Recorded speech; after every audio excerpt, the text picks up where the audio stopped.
गणेश उत्सव के 10 दिन और आपके 10 संकल्प बदल देगा आपके जीवन को। दर्शकों, कोरोना वायरस के चलते इस साल गणेश उत्सव संभवतः उस प्रकार नहीं मनाया जा सके जैसे कि हर वर्ष मनाया जाता है। इससे इस उत्सव की महिमा कम नहीं हो जाती।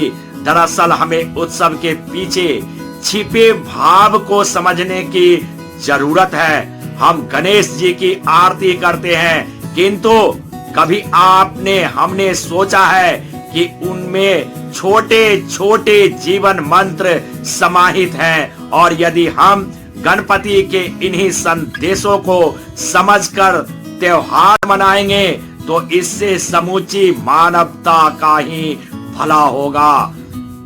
उगन महादेव ज्योतिष केंद्र यूट्यूब चैनल पर मैं पंडित संजय शुक्ला शास्त्री आप तमाम दर्शकों का अभिनंदन करता हूं। दर्शकों, पहली बार अगर आप इस चैनल से जुड़े हैं तो नीचे लाल वाले बटन को दबाकर चैनल को सब्सक्राइब कर बेल आइकन जरूर दबा दें, और इस महत्वपूर्ण जानकारियां जो मैं आपको बताने जा रहा हूं अपने दोस्त और रिश्तेदारों तक जरूर अधिक से अधिक शेयर करेंगे, ताकि इन महत्वपूर्ण जानकारियों से आपके दोस्त और रिश्तेदार भी लाभान्वित हो सकें। दोस्तों, आपके बहुमूल्य समय का ध्यान रखते हुए चर्चा को मैं आगे बढ़ाता हूं, और चैनल के कमेंट बॉक्स में आप जरूर कमेंट कर अपनी प्रतिक्रियाएं देंगे।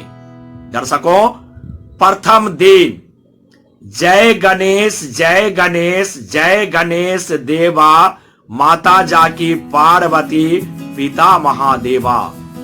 आज के दिन यानी गणेश उत्सव के पहले दिन एक सुपारी के रूप में गणेश जी की कल्पना कर विराजित करें, या फिर मूर्ति रूप में पूजा आरती श्रद्धा भाव से करें। विशेष ध्यान रखें कि आप इस पूजा अर्चन में अपने माता पिता को साथ रखें। यदि आप किसी अन्य शहर में हैं तो उनका आशीर्वाद लें। गणेश जी ने अपने माता पिता को पूरा संसार माना और उन्हें इस पद की प्राप्ति हुई। उसी प्रकार आप अपने माता पिता को अपना भगवान मानते हुए यदि कोई मनमुटाव भी है तो उसे भी भुलाते हुए इस 10 दिवसीय कार्यक्रम को उनके साथ मिलकर श्रद्धा और पूर्वक मनाएं।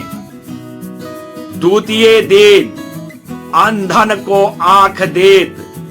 आप किसी अंध आश्रम में सामर्थ्य के अनुसार अपनी सहायता पहुंचाएं और उन दृष्टिहीन दिव्यांग लोगों के गणपति बने। तृतीय दिन अंधन को आंख देत। इस दिन मरणोपरांत नेत्रदान का संकल्प लें और नेत्रदान का फॉर्म भरकर किसी के जीवन का गणेश बने। इसके अतिरिक्त नेत्रदान के लिए अन्य लोगों को प्रेरित करें। यही भगवान गणेश की सबसे बड़ी पूजा होगी। चतुर्थ दिवस पर कोढ़ियन को काया। इस दिन आप प्रयत्न करें कुछ कुष्ठ आश्रमों में अपनी सहायता पहुंचाने का और अधिकाधिक लोगों को इस शुभ कार्य एवं उद्धार कार्य में प्रेरित करें। पंचम दिन बांझन को पुत्र देत।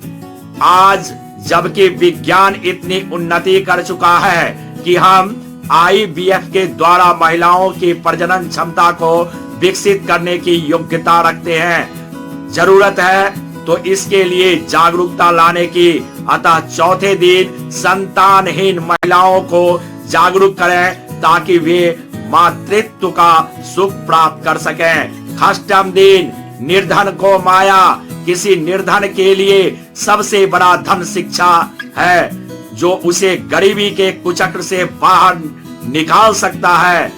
आइए आज के दिन हम प्रण लें कि हम कम से कम एक निर्धन की शिक्षा का जिम्मा हम अपने कंधों पर लेंगे और अपनी सामर्थ्य के अनुसार इस दिशा में काम करेंगे।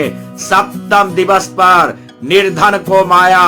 7वें दिन हमें एक और प्रतिज्ञा लेनी होगी कि हम कम से कम एक निर्धन व्यक्ति के रोजगार या व्यवसाय का सहारा बनने की कोशिश करेंगे और दिशा निर्देशन करेंगे। अष्टम दिवस पर विघ्नहरो देवा, आज का दिन आप समर्पित करें जल संचयन के नाम। जल ही जीवन है। हम अपने घर में, आस पड़ोस में, सोसाइटी में, कॉलोनी में, जहां भी हो सके जल संचयन का अभियान शुरू करें और इस प्रकृति के विघ्नहर्ता बने। 9वें दिन विघ्नहरो देवा, वृक्षारोपण आने वाले भक्त की सबसे बड़ी जरूरतों में से एक है। हम इस मुहिम का हिस्सा बनकर इस संसार के विघ्नहर्ता की भूमिका का निर्वहन कर सकते हैं। और 10वें दिन दोस्तों, दीनन की लाज रखो, शंभु सुतकारी, मनोरथ को पूरा करो, जाऊं बलिहारी। आज यानी अंतिम दिन विसर्जन का दिन होता है। आप गणेश जी को विसर्जित जरूर करेंगे, पर बताए गए 9 दिनों के उपाय सभी कामों से इस संसार के विभिन्न क्षेत्रों में, लोगों में, अपने दिल में सदा सदा के लिए भगवान लंबोदर को स्थापित कर लेंगे। आज के दिन मैं गणेश जी चाहता हूं कि आप यह वचन लें कि ऊपर बताए गए सभी कामों से कम एक प्रण को या एक काम को आप अपने साथ पूरे वर्ष निभाते चलेंगे। दर्शकों, अगर यह मेरे विचार, यह जानकारियां आपको अच्छी लगी हो तो इसे अधिक से अधिक शेयर जरूर करेंगे, ताकि ईश्वर द्वारा दिया गया यह जीवन, यह मानव जीवन, यह मानव तन मानवों के काम आ सके, हमारा जीवन सार्थक हो सके। फिर अगले दिन आपके बीच उपस्थित होते हैं विशेष जानकारियों को लेकर। तब तक नमस्कार।